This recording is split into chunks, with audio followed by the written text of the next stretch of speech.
But because of these mental shifts, I was able to do that race 8 hours faster.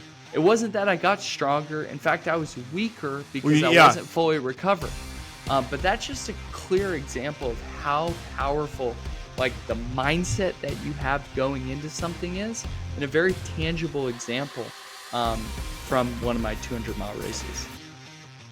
This is the Mental Mettle Podcast, where we explore how to forge mental toughness and resilience in every aspect of life. Welcome, I'm your host, Coach Matt Thomann. I'm an ICF certified professional coach with a background as a teacher, basketball coach, and athletic director.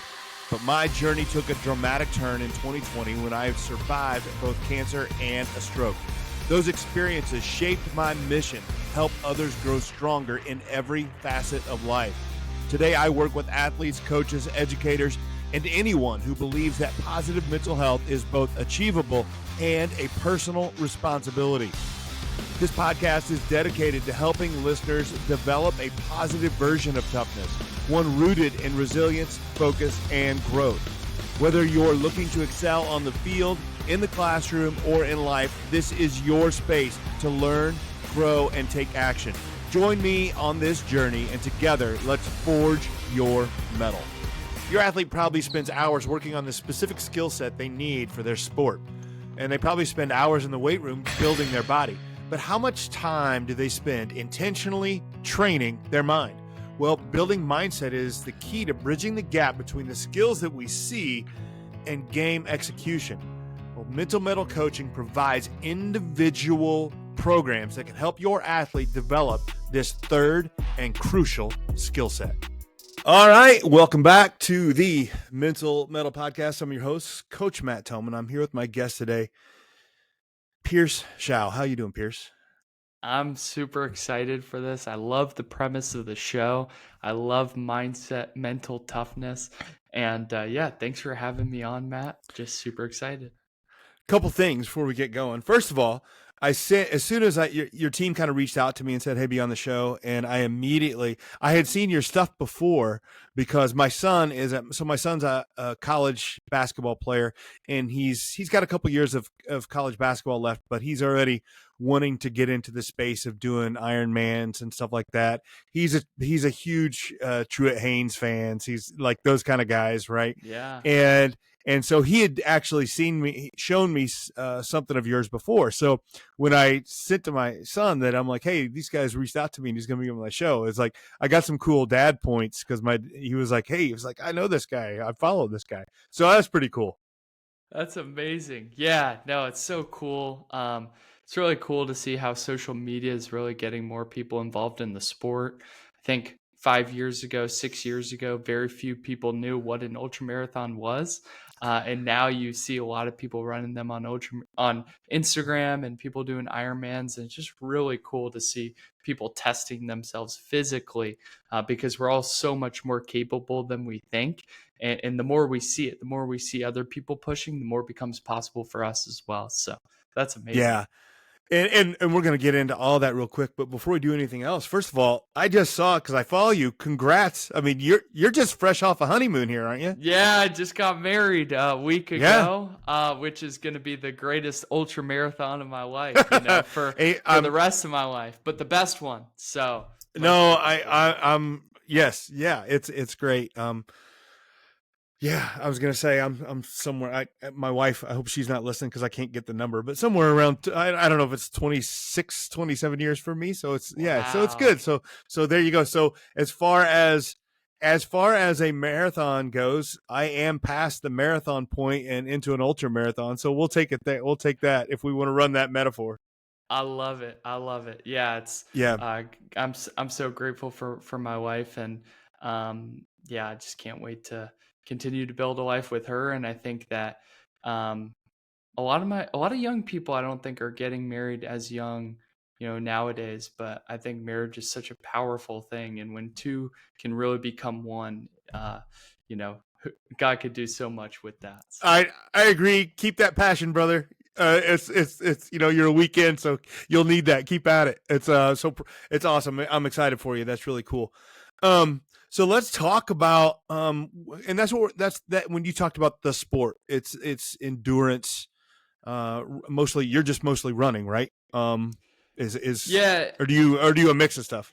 Yeah. So just to give people context of the race I've done, like this is not to like achievement drop, but just so you get No, but I context like this. for I where want, I'm coming from. yes, I Yeah. want that. I need those bona fides when we get on here. Yeah. So lay it on me. Yeah, so I've done I don't know the exact number, but over 10 marathons.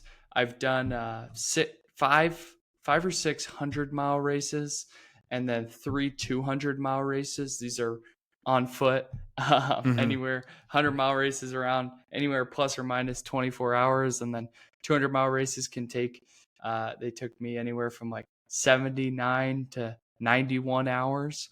And then, yeah, I've done an Ironman, half Ironman, and a race called an Ultraman, which is like a double Ironman split across 3 days. So you do a 6.2-mile swim and 90-mile bike the first day, a 171-mile bike the second day, and then a 52-mile run the third. And then I just got finished up with doing the Guinness World Record for most consecutive days running a half marathon on a treadmill.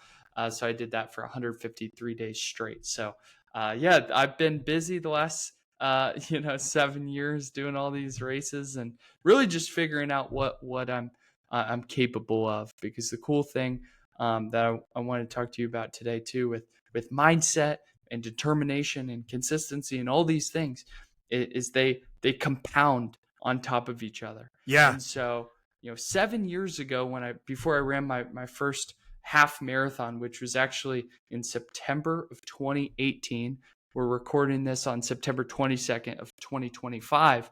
I didn't know that I could do a half marathon. I signed up not knowing, but luckily I signed up. And when the doubts came, I was already signed up, already had paid for it. There was no way of getting out of it. And I did it. And once I did it, my mind expanded. I'm like, oh my gosh, if I didn't think that I could do this, but I could, and I did it, what else is possible? What else can I do? And so that like triggered this domino in me to figure out, okay, what can I do? What really am I capable of? I agree. I've got 2 marathons under my belt. I know I don't look like it, but I get that idea that like, that's what happened to me the first time I signed up. My buddy said, hey, just come run a half marathon with me. And I had not run, like I played college basketball, but since then I had not run and I'm like, I can't do that. And he said, oh, you can. Yeah, you can. Yeah, you can. Yeah. And then it's the same idea. And then you do it. And then like, I stopped at marathons. I was like, I don't really want to do, I wasn't looking into the ultra marathon. But I understand it because I used to tell people all the time, like, if you can learn to run 10 miles, you can run 20, you can run 30. It's just, you build on stuff and you compound it. Yeah. And it's like, I have athletes, cause that's what I do. I coach people to run marathons and ultras they'll come in with 6 or 8 miles being a long distance in their mind, but 2-3 months down the line, it's like 6 miles is an easy day. And it goes by quick, because now they're hitting 15, 17, 20-mile runs. And it's really cool to see that. And I love running because it's so tangible. And it shows you that principle that is true for every area of your life, whether you're, playing high school sports as a football player or basketball or whatever. It's like as you break certain barriers, more becomes possible. And, that run or that training session that used to be a lot now becomes your standard. And it's incredible what our bodies are capable of. Yeah, I think that in my line of work, I'm always trying to push the idea of you have to have some measurable goals and you have to be able to track stuff to see progress. And I think that the reason that weightlifting and running are as popular as they are is because inherently they have goals you hit and you tick off, right? So you can't help. So even if it's like, I'm not going to run more than 5 miles, but you start getting it faster, right? So there's these measurable goals. And I think you're right. we can take something from running or weightlifting or something like that and apply it to other things. We just don't do it because it's harder to do. Yeah. Yeah, for sure. Some things aren't as measurable, but you can find ways to figure that out. Yeah. So, let's talk about, you gave me a whole lot of different races you've done. And I think that I just want to hear some stories from them and then some anecdotal stuff on toughness and when it was really hard and stuff like this. But I think the first one I want to ask is what prompted even the idea of consecutive half marathons on a treadmill. It seems, I know that's how Guinness Book World Records works. It's these weird things that people do, but how do you even come up with that idea? Yeah. So, the story's not too crazy, but essentially I had a friend. I become known for doing these challenges. I had someone send me the challenge on Instagram of some guy breaking it, and they're like, you should go after this. And so I was like, no, that sounds stupid. Who in their right mind would want to run a half marathon every day on a treadmill and just be so repetitive and boring and all of that. But I just couldn't get it out of my mind. And so I felt the Lord really just directed me to do that.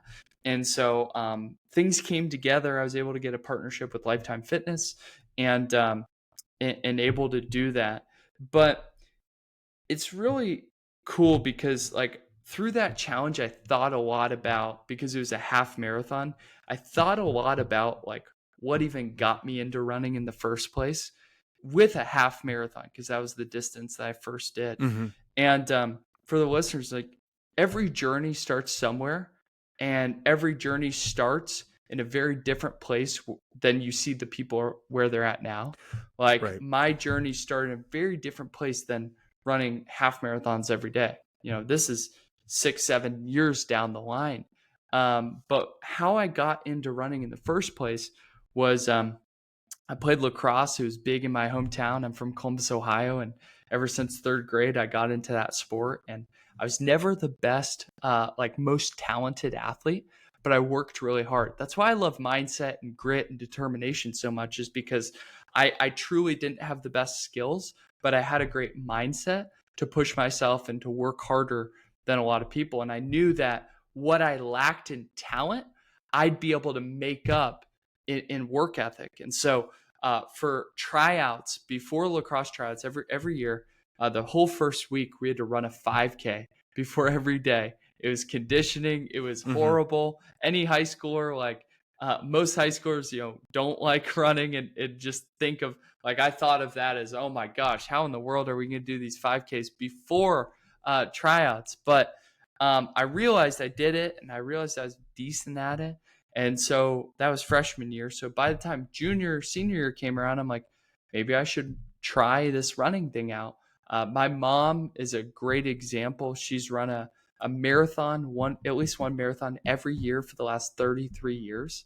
Wow. So I guess I got in the blood, but the thing is she never told me to run. She never trained me to run or even said much about it. It was just kind of her thing. But I saw her running every day and in the mornings. And that's just the power of a good example. A good example is worth 1,000 words. I mean, I'm preaching the choir here because I know you're a father and I know that that a good example is worth so much. But anyway, so my mom set that good example. I thought, hey, I like this running thing. I may not be the best lacrosse player, but I work really hard, and that has seemed to pay off in running.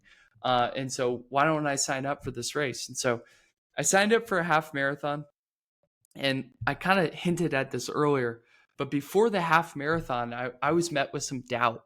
I signed up, and then I was like, man, can I really do this as the date got closer? And I had family and friends ask me, Pierce, what's the longest you've run? Or do you know how to fuel, or this, that, and the other? And to be honest, I didn't have good answers for a lot of those things because I didn't know what I was doing.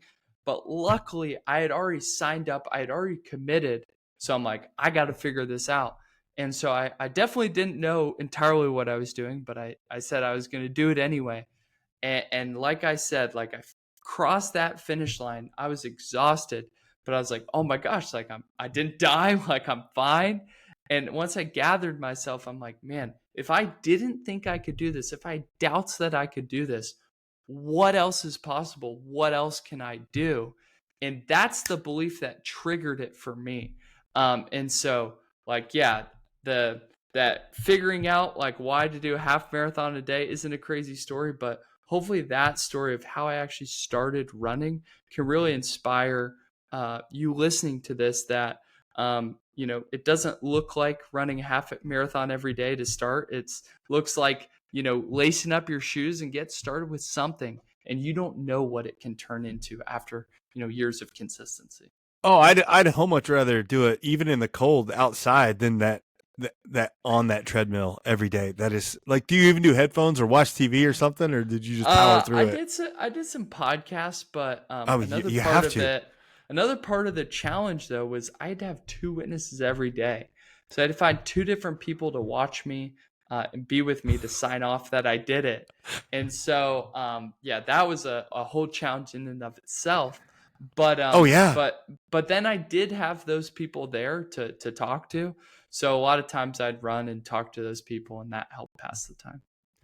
Oh yeah, but it's like a sign-up sheet, right? You feel like you know what I mean? And they have to be there for the whole thing. Yeah. Oh my gosh. Yeah. 2 hours a day. So was that I was going to say, did you even try to do any kind of pace, or was it just to do it? It was just get it done, easy run pace. Cause also there's so much that goes into like, running that much every single day, because you have no time to recover. You get 24 hours and then you're back at it again. And so, you got to be intentional with fueling, with all this stuff. And also running slower to help make sure that you're able to come back tomorrow. Yeah. Coaches, do you dream of guiding mentally tough athletes towards a championship? Kids that are resilient, persistent, and unshaken by setbacks. Well, in today's world, those athletes aren't born. They have to be developed. Many athletes face significant challenges and risk burnout. So how do we foster that mental toughness without overwhelming them? Well, introducing the Ember to Inferno program, Building Mentally Tough Athletes. This series is designed specifically for coaches, offering a deep dive into your own journey of mental toughness and equipping you with practical tools to build confidence and belief in your athletes. Rather than just simply adding more adversity to their life, we focus on creating a strong foundation for mental resilience. You'll learn how to transform a spark of motivation into a blazing fire of toughness, using techniques that address challenges like social media pressures, athletic stress, and trauma. Don't just wish for mentally tough athletes, build them. Join the Ember to Inferno program today and ignite the potential in your athletes. For more information, contact me, Coach Thomann, at Mental Mettle Coaching. Able to come back tomorrow. Yeah. What was the previous record? It was 125. So you beat it. You just kept going. Yeah. Couldn't just beat it by one. Well, no, that's no fun, right? So then talk about let's go for the big ones. Like I've got a friend who's done several 100-mile races. I've had him on the show before, a really good friend of mine, but I don't know if he's done Badwater and some others. So I know he's done some, but a 200 just seems, I mean, excessive. It's a bit it's excessive, right? And right. So what were the 200 milers that you've done? Yeah, so I've done the Tahoe 200, the Bigfoot 200, and the Moab 240, and they were all over the span of 3 months, start to finish. So that was a challenge in and of itself. Yeah. Was that on purpose? Yeah, there's this challenge called the Triple Crown of 200s. Okay. And so that's the whole challenge, is like do all 3 of those, in one go. And I learned a lot through it. There's actually a really powerful story through it that I'll share. Is like, going into the Tahoe 200, this is 2023. I'd run some 100-mile races, and I'll be honest, I came in a little cocky. I was like, usually in these races, I finish in the top 10 to 20%. So I planned on doing that in the 200. I hired a great coach, which is always, super important and super helpful. But I just didn't know what to expect. And so anyway, I go into the Tahoe 200 kind of like not mentally like focused and locked in. And so, that was, a key part. And so by the time, I got 30 miles in, 40 miles in, I had started to chafe pretty bad because I had some GI issues. So I was going to the bathroom a lot, and which is horrible out on the trail. It's just not a fun, doesn't make for a fun day. And so then I started to get in my head, and this is where things really got wrong, because I started thinking, I'm like, man, if I'm 30 miles in, I have 170 to go. And if I feel this bad, like, and I'm doing this bad, how am I possibly going to get another 170 and then 40 and then 160? And so I let myself think about how far I had to go, and I projected the discomfort I was feeling and thought, like, man, if I feel this way, only 30 miles in, only 40 miles in, how am I going to feel 100, 150? And so that was a big mistake. And so by the time I got 50 miles in, I was honestly like ready to throw in the towel, just because mentally I'd let myself go there, and was not having a good race. I was still doing fine, but not having a good race. But I remembered my coach said something. He told me, Pierce, before you make any decision to quit in a 200-mile race, make sure that you eat and you sleep. And then, usually that gives you enough to keep going. And I'll be honest with you, this was closer than I've ever come to quit. I've never DNF'd a race. I've always finished. But I was about to drop out of this race. And so I got to 62, which is where the aid station was, to sleep, the first sleep station. My crew's there, and I'm like, man, I can't, like, I want to quit, but I need to just appease my coach. I'm just going to eat and sleep, and then I'll call it in the morning when I wake up and feel bad. But I eat a bunch, I sleep for about 2 hours, and I wake up with enough to keep going. And so I was able to push past that like discomfort, and I still battled through the rest of the race because I kind of dug myself into a mental hole. But that eating and sleeping gave me enough to just keep moving forward. So anyway, fast forward through that race. It's probably the most challenging race I've ever done, but I'm able to get it done. And I think it was 18 days later, I had my second 200-mile race from the finish of the first. And so, my body was shot. My crew was like, are you really going to do this other race? Like, how in the world? I didn't know how I was going to do it, but I'm like, man, I signed up for it. Like, I got to give it a go. My coach encouraged me, said he thought I could do it. So anyway, I'm like, all right, I'm going to do it. But to be able to do it, I have to, like, something's got to change, because there's no way I can go in to this race like I did the last, or else I'm definitely not going to, because my body's fatigued, all of that. So anyway, I was talking to one of my mentors who's a former Navy SEAL, and he was talking to me about this process called segmentation. And it's a very powerful mental strategy.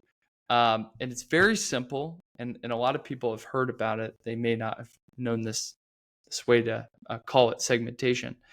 And it's taking a bigger goal and breaking it down into smaller component parts.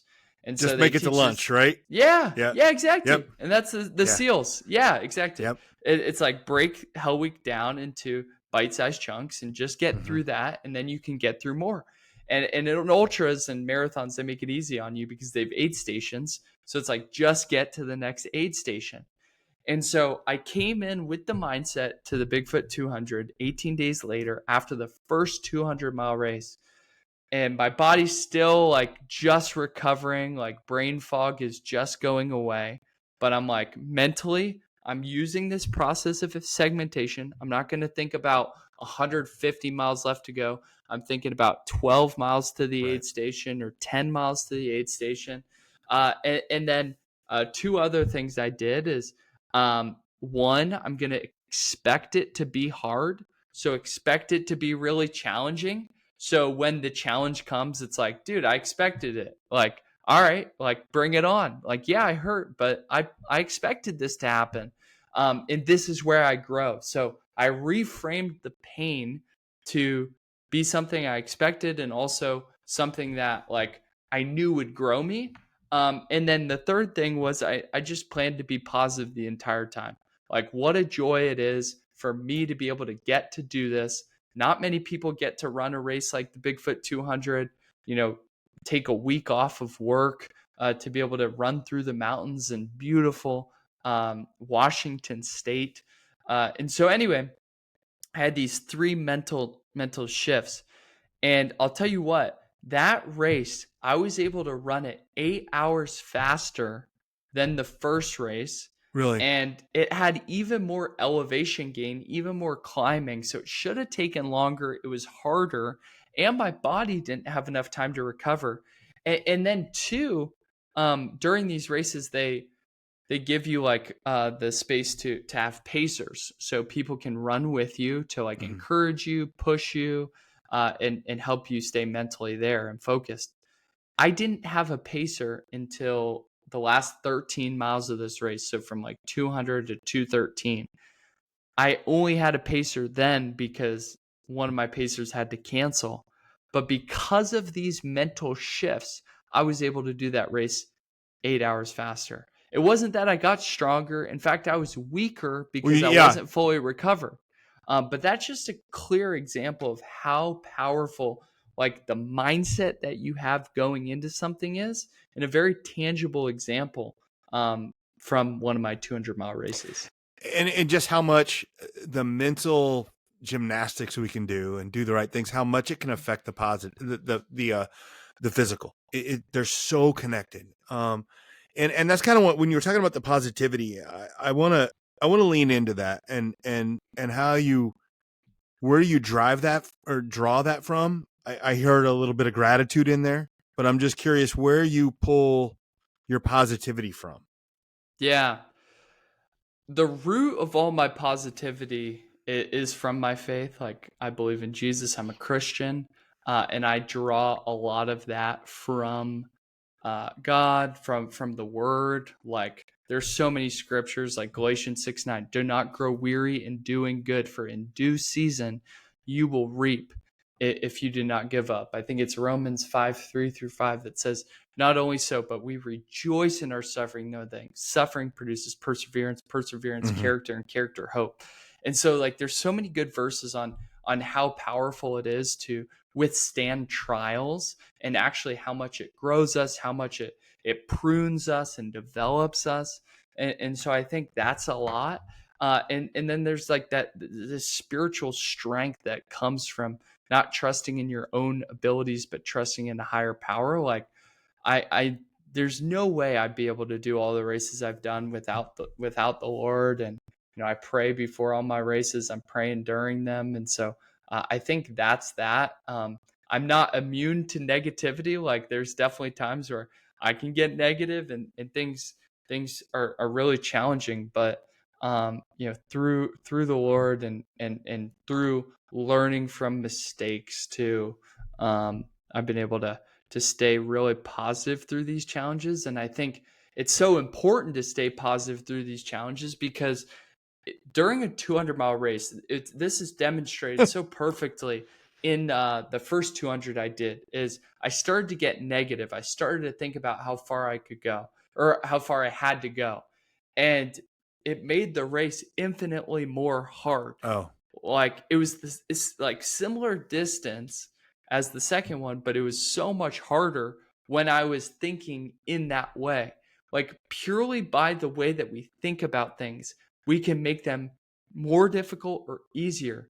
And I think when we view things in the negative light, like, that's why I'm not a huge fan of using like negativity as motivation, because it doesn't help me. Like, I don't do well like going negative for a 200-mile race. Like, I do so much better being positive about like, yeah, I'm enduring suffering, but it's positive. I'm growing. It's good, and all of that. so I want to get into, because here's somebody this is really interesting because it's going to be your sport. I don't know if you've had races with him, but one of the more famous guys that does the ultraman thing is Goggins, right? Yeah, And yeah, this guy kind of leans into the negativity. yeah, And I don't know how he manages to do that. And yeah, two, I tell people that is honestly, he's not a good example because he's able to do it, but most people can't beat themselves up like that and go negative like he does. And yeah. you're more, maybe you have some thoughts on that, but I'd love to hear them. Yeah, yeah. I've thought about him a lot. I mean, he's been able to inspire so many people, and it's so incredible. I think sometimes like pain and negativity is a great way to get you started. Like, because for him, like, you have to get so frustrated and mad about your current situation to elicit change. Like, when Yeah. you're overweight, like, I think it is a really powerful force to, be like, I hate the way that I feel right now. Mm-hmm. So I'm going to change and that be. But I think like demeaning yourself and talking bad about yourself is not good. And I think also like social media, we only see parts of it. And I Yeah. think that that's not his whole entire persona. Like, I don't think he's like that all the time. And so, yeah, I think like it, and I don't know, there's aspects of the things that he does and says that I think can be like positive. Like, I'll just finish with this real quick. Like, the whole like haters thing and like people like saying things about you or whatnot, like I kind of like view that can be positive. Like, I think I love the idea of proving people wrong, and I don't think that has to be a negative thing. Like, a lot of people, whenever I say I'm going to do a challenge, people are like, are you sure you're going to do that? Like, why are you going to do that? And I'm like, I'm going to like prove them wrong. I'm going to show them. But it's a positive thing for Yeah. me. And yeah, I wouldn't do the things I was doing if I hated running. Like, I Right? enjoy it. Yeah. Like, I think Yeah. it's fun. But yeah, there's a place for negativity, but I don't think long term. Yeah, I say this all the time, and this is from working with people and doing all this stuff, that negativity is a great short-term motivator, but it does have long-term consequences that you have to be aware of. And that's what people do. They skip that part, right? Because it can't be your drive every day. Or it'll cause some long-term issues. Talk to me a little bit about just like, this is what you do for your living, right? You run and you coach, right? Yeah. Talk to me about that decision to do that, because that takes some faith to be able to do that as well. Yeah. Yeah. I definitely wouldn't have been able to do it without great mentors. Like I was telling you, I worked for a ministry for 2.5 years, ex NFL player named Steve Weatherford, and he really helped me get into coaching and help start me off. But how it all started was, I did some races, and then I just started helping people because they were asking me questions about it. And then just started, getting athletes. I started coaching. Steve helped me get athletes, and boom, it was like over the course of a year, 2 years, like it grew up to where I could do it full time after doing it part time for a while. And I was like, man, maybe I could do this as a living. And so, yeah, it's super fun. It's awesome. I think like I help people run marathons and ultra marathons, but the main thing I really love about it is like showing people how they're capable of so much more and tangibly doing that through running. Because when you take someone who's like not really in a fitness routine, like post high school, post college, and they want to do a marathon and they want to do an ultra, like, yeah, achieving the goal is cool, but who they become in the process is so much more powerful. Because once you get someone on a consistent routine, and they start to see like, oh, I can actually like tangibly shape my routines and actions to accomplish a goal, it just builds so much confidence in them to show up better in their lives, whether they're married, they have kids, for work, whatever. It just makes you a better person.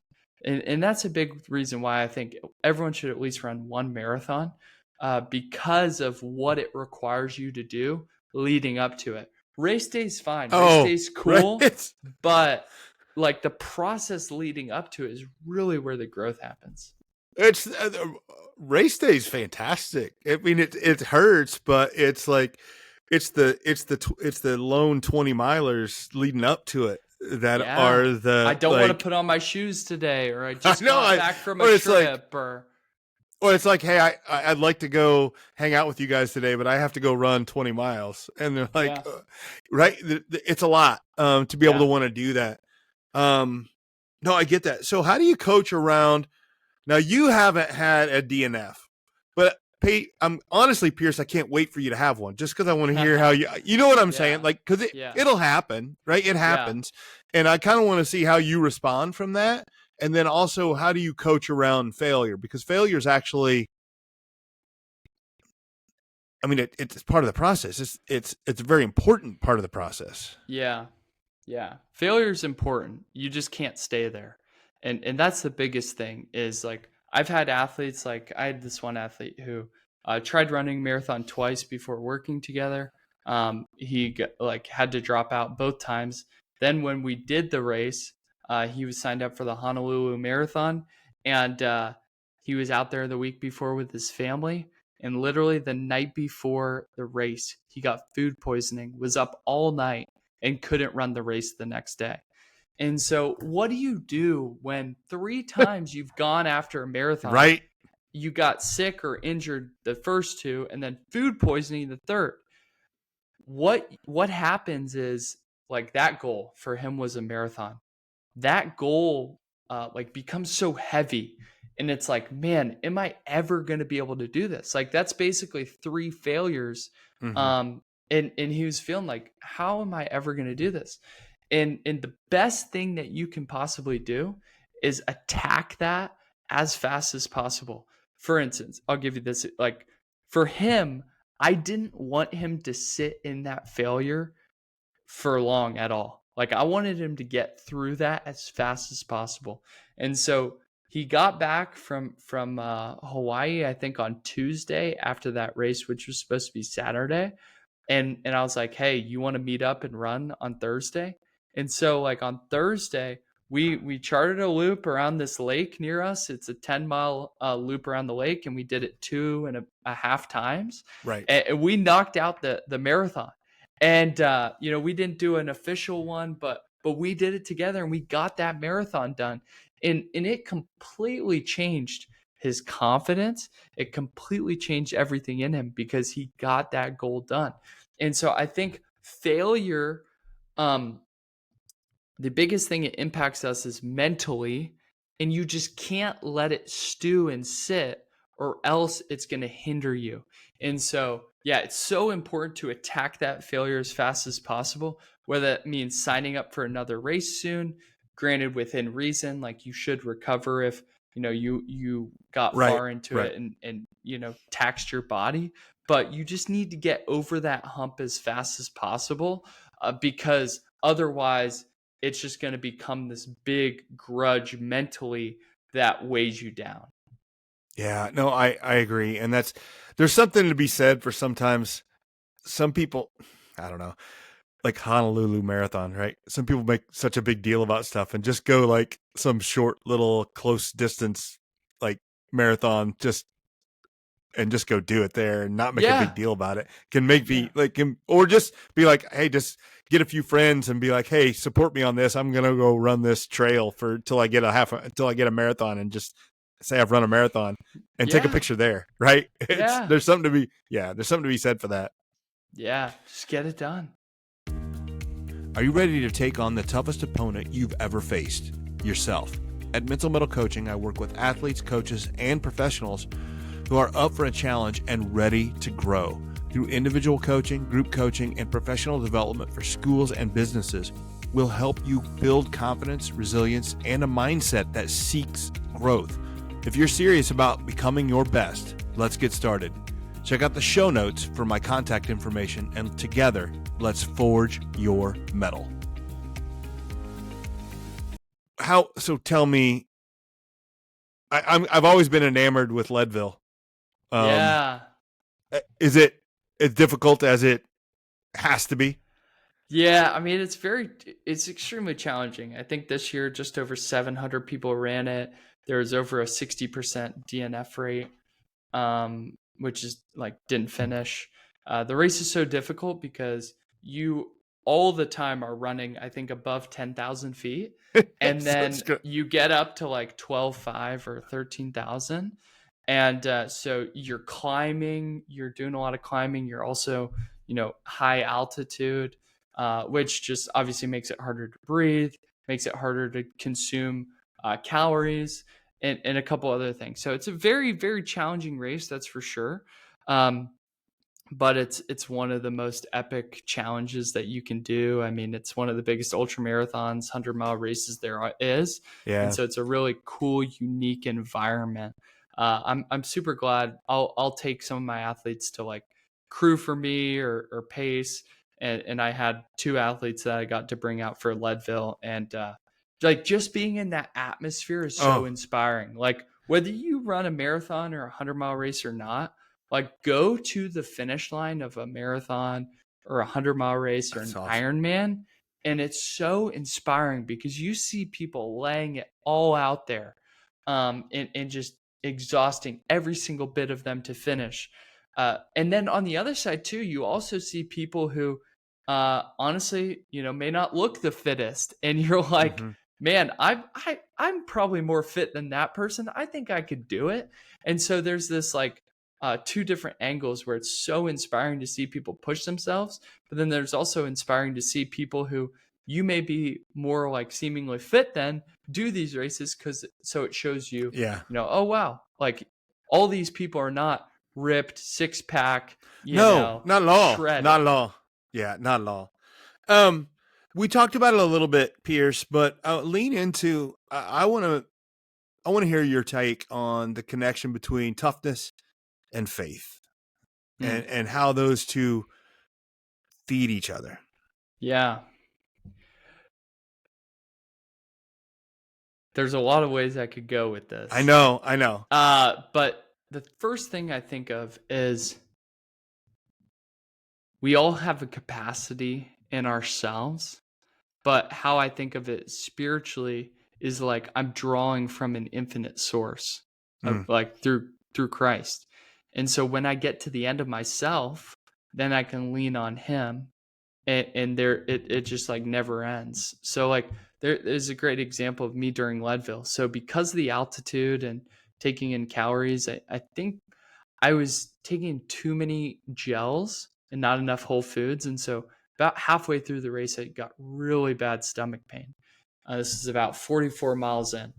And I'm at the end of myself. I'm like, I've done 100-mile races, I've done 200-mile races, but my stomach was in the most pain that it's ever been in my life. I thought like my appendix burst or stomach burst or something because it hurt so bad. And I'm like, there's no way I'm going to be able to finish. This is so hard. Like I physically, like I was tired, but not like I wasn't done. But I just, my stomach hurt so bad. And through that, like I'm mentally battling.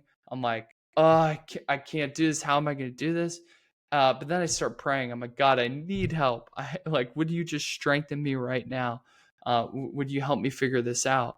And I don't know how long it was after, probably 10, 15 minutes later or so, someone comes by and they like offer me some Tums and some Advil.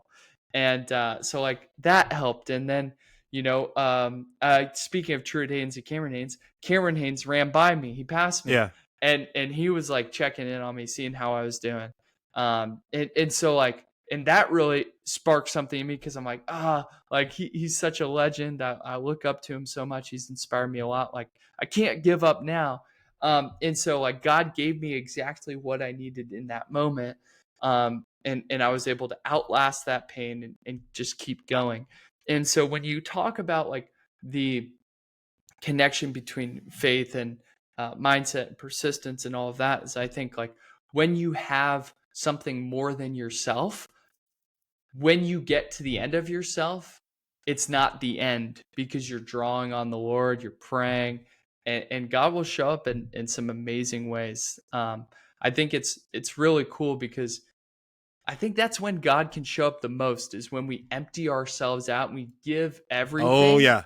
Is when he can really move, because it's not in our own strength. It's like the verse that says, like, when I am weak, he is strong, and his power is made perfect in my weakness. Mm-hmm.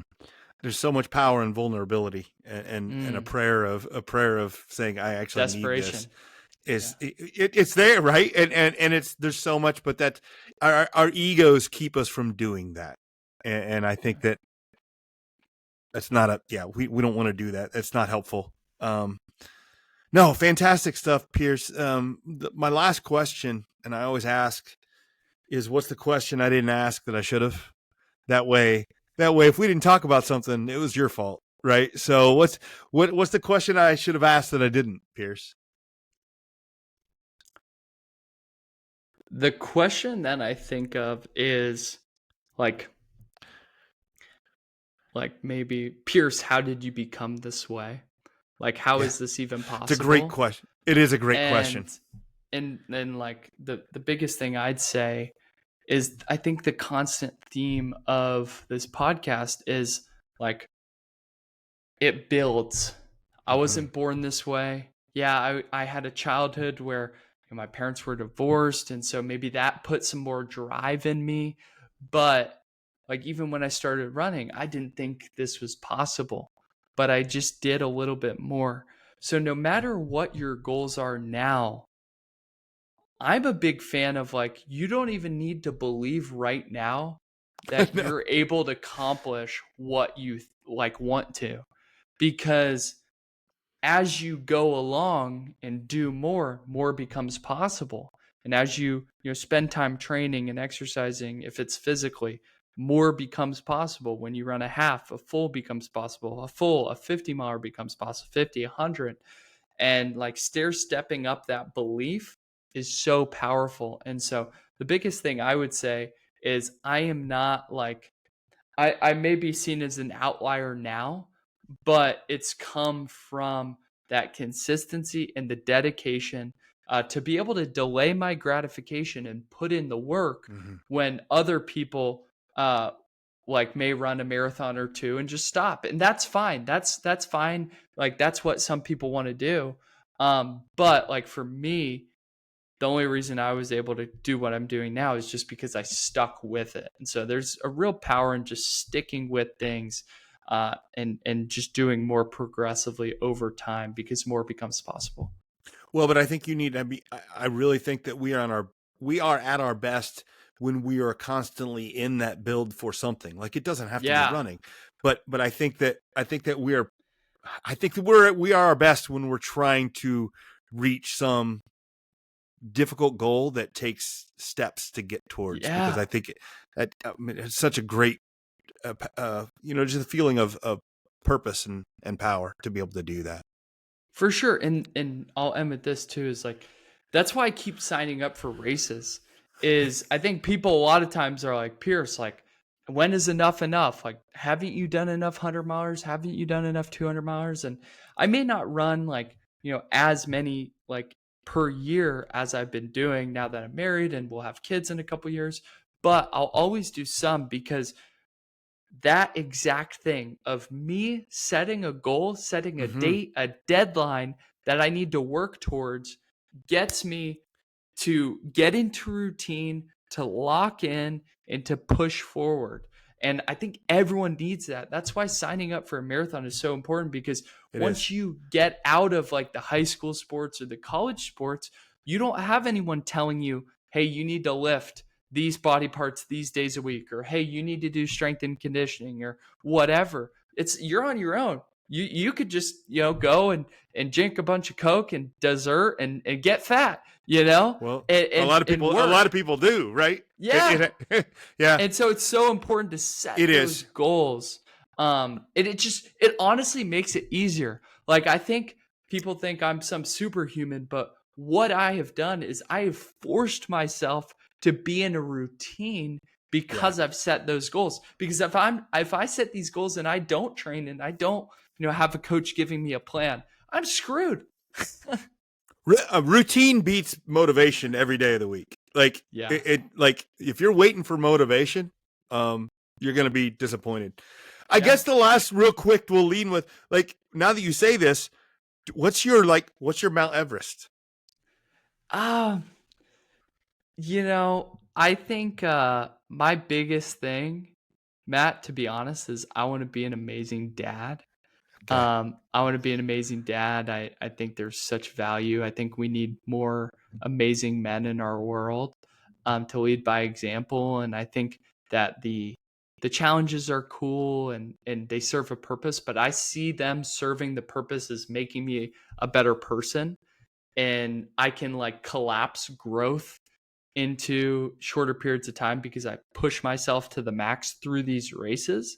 And so, yeah, I just like want to build a legacy for my family, Beautiful. be an amazing father and be an amazing husband. I have no doubt you'll do a great job at that, Pierce. So Thank you. best of luck to you. You've got a great, strong foundation in Christ and in your work ethic that it's going to be great for you. It's going to be great. Let's go. Thank you so much. Thank you so much for jumping on the show. It's been a real pleasure. I sure appreciate it. Awesome. Thanks, guys. And go leave us a comment or reach out to me on Instagram with your takeaways because I'd love to hear what you took Absolutely. away from the show. I'll drop everything, all your links in the show notes and you've got it there. Awesome. Appreciate it. Parents, is your athlete ready for the upcoming sports season? They might have the strength, the speed, and the skills, but without confidence, they can still struggle when the game is online. Skill and strength are great. They're necessary, but they're not used to their full potential without the right mentality. Confidence is key. It's the key to unlocking that full potential. And at Mental Mettle Coaching, I offer personalized sessions designed to build the confidence your athlete needs for a successful season. My proven techniques empower them to perform under pressure, both on the field and in life. Don't let a lack of confidence hold them back. Book a free session today and discover the power of confidence. Visit the website, get started on the journey to a more confident, successful athlete with Mental Mettle Coaching. It's something like 0.5% of the world's population have run a marathon. So when we're talking about running a 100-miler or 200-miler, like, listen, I get it. Like, you're not going to do it. Like the amount of people that are going to listen to this my podcast and be inspired to run a 200-mile race is like zero. Like, that's not what the episode is about. What the episode about is, as Pierce said in there, what else is possible? And the idea of, and he talked about segmentation, but I'm thinking, and he talking about segmentation and be able to run a race and breaking hard things into smaller things.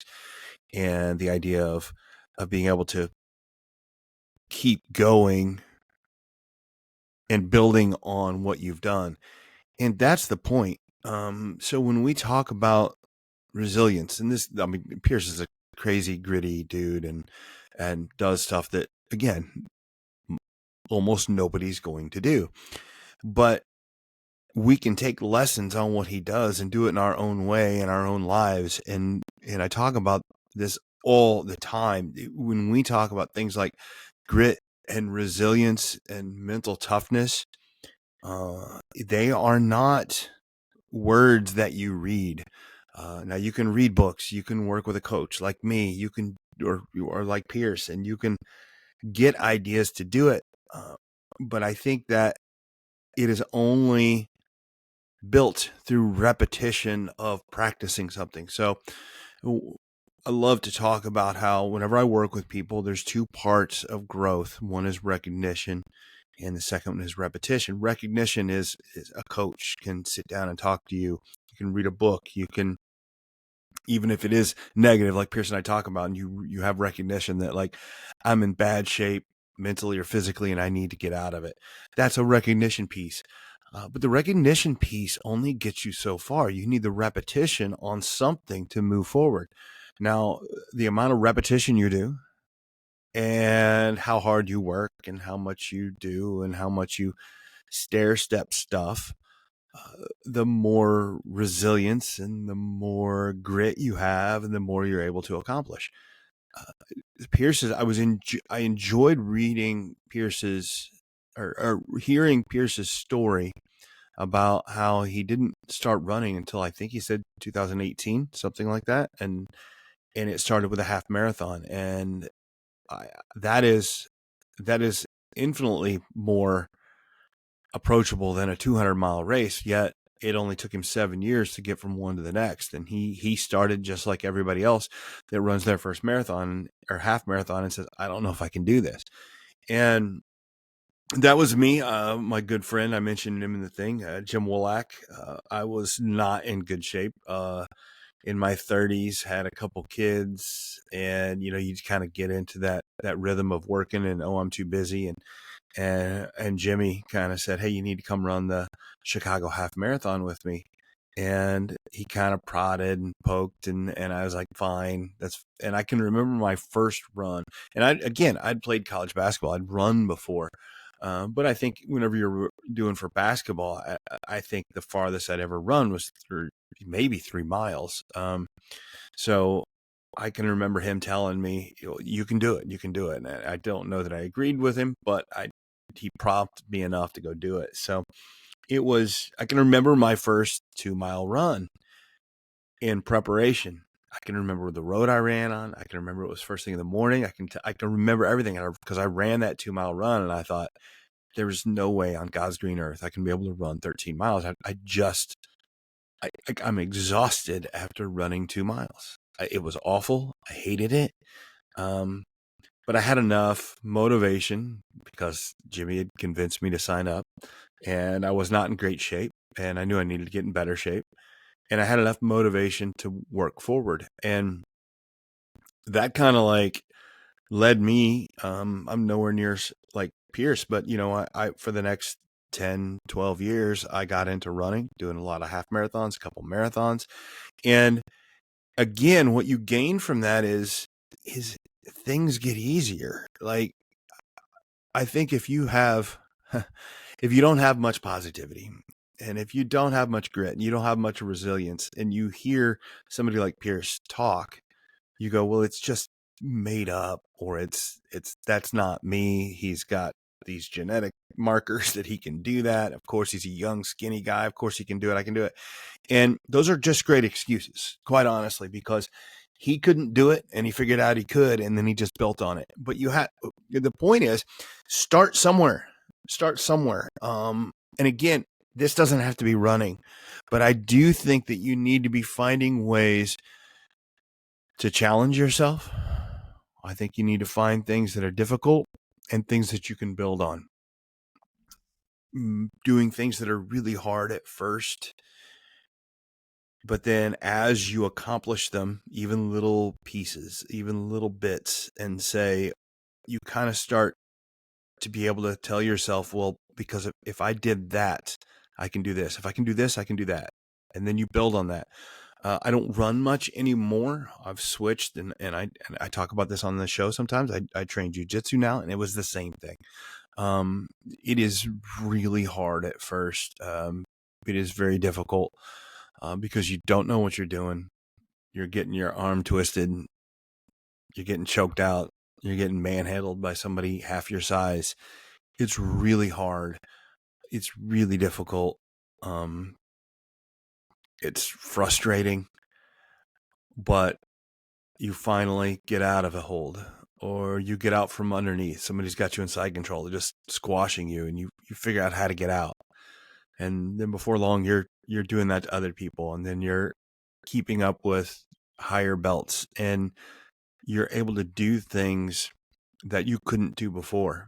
And it takes time. And as you're doing it, as you're doing difficult things, as you're doing hard things, as you're progressing, you're increasing that grit and that resilience in your mind. And it starts, and here's the point, it helps you in other areas of life. The more that you do this, the more that you push yourself, the more that you grow, you're able to apply it in other areas of life. Yes, if you can learn to make yourself go run a marathon, or if you get on the mat and try jujitsu, or you go start a workout routine, and you make yourself get there every day, and you start putting a little bit more weight on every day, it starts applying in other areas of your life, in your relationships, in your career. You start to see struggles as the way to get better. And you're like, well, we are struggling with this area right now in our relationship, or we're struggling with this area right now in my business, but that is helping me learn how to grow. And after we get past to this, well, what can we accomplish next? And it is just, it's not just my idea. This is this is how we get better. And sometimes it just happens because we get put in tough situations, kind of mandatory, but you can do this intentionally. You can put yourself in very adverse situations and put yourself out there to fail, but try to grow and become a better person for it, and just start to improve and get better in your resilience and your ability to accomplish things and just handle life in such a better way, because you're doing it on purpose. And there's so much to be learned from a guy like Pierce. Again, I do this, I all into this stuff, and he was my guest and it's my podcast. I'm not running a 200-mile run anytime soon. I'm not doing 100. I'd like to get back doing a little bit more, but it's going to be minor. But that doesn't mean I'm not putting myself in tough situations in other places, because I think you should. But I think you need to be looking for something. I really think the idea of facing intentional adversity helps you with life's mandatory adversity. Put yourself in tough situations almost daily, so that you can grow and be more prepared for whatever life's got, whatever cards you get dealt next, because that's how life works. And I think that if we're just sitting there waiting for things to happen to us, you're not going to be prepared for it. But if you're sitting there being active in building your grit, your resilience, your mental toughness, and forging your mettle, you're better off for it. You're just better off for it. And that's what I want you to pick up from that, is the idea of just start small. And that's the last thing I would like you to tell you, is if you're, because again, it's daunting to hear somebody talk about doing 200 miles in 3 months. It's like a little bit much. But if you think, well, I can't do that, of course you can't do that, but start really small. Start really small. A lot of times we don't get started on an idea because we're aiming too big. Sometimes our goals are too big, and we need to start small. Start small. Don't be scared to start small. Find a little thing you can do that's hard for you. Do it, and then give yourself gratitude for doing it. That's the thing. Like, find something that's not very hard, but it's still hard for you. Do it, and then give yourself gratitude for doing it, and then take a step up, and then a step up, and then a step up. None of this happens fast. It's not a quick thing. It's not supposed to be a quick thing. You shouldn't want it to be a quick thing. Just start to build it over time and get better at it. And it will start just building your mindset, changing your mindset, and being able to accomplish so much more. And just been a great, Pierce was a great guest. I'm going to put all his stuff in the show notes. Make sure you jump it. He's a good follow on Instagram. He's out there always doing stuff. Follow him. Very, very faith-based guy, as you can hear. So I really enjoy following Pierce and seeing what he's got coming up and what he's going to challenge next. And again, as I told him, I can't wait for him to have a DNF, because I want to see how he responds. I'm sure he's going to respond well, but it'll be interesting to see, because honestly, if you never fail at something, you're not pushing yourself hard enough. And I think he knows that, and we'll see how he gets. So this has been a great episode. Thank you so much. We end with a little gratitude. Thank you all for listening, sharing, liking. I wouldn't do this podcast if I didn't have listeners, and you guys are great. Liking, sharing, commenting, all those things. Shoot me notes. You got great people you got idea for guests. I'm all ears. And you see some stuff on Facebook, Twitter, Instagram, all those things, hit a like, hit a share, leave a comment. I really appreciate those. Really helps me keep going and know that you're out there, know that you're listening. So thank you so much. But we're out of time. So this has been the Mental Mettle Podcast, and I'm your host, Coach Matt Thomann. And always remember to forge your metal. Thanks for listening to the Mental Mettle Podcast. Don't forget to tune in every week for more insights and strategies to help you forge mental toughness and resilience. This podcast is brought to you by Mental Mettle Coaching, where we are driven by a passion for sharing knowledge and experience that empowers others to play, live, and grow with confidence. Our mission is to instill a resilient and spirited mindset in our clients, enabling them to confidently face adversity and actively seek new challenges for personal growth. At Mental Mettle Coaching, we offer individual coaching, group coaching, and professional development for schools and businesses. Whether you're an athlete, educator, or professional, we're here to help you unlock your potential and thrive in every area of life. Until next time, keep growing, stay resilient, and always remember to forge your metal.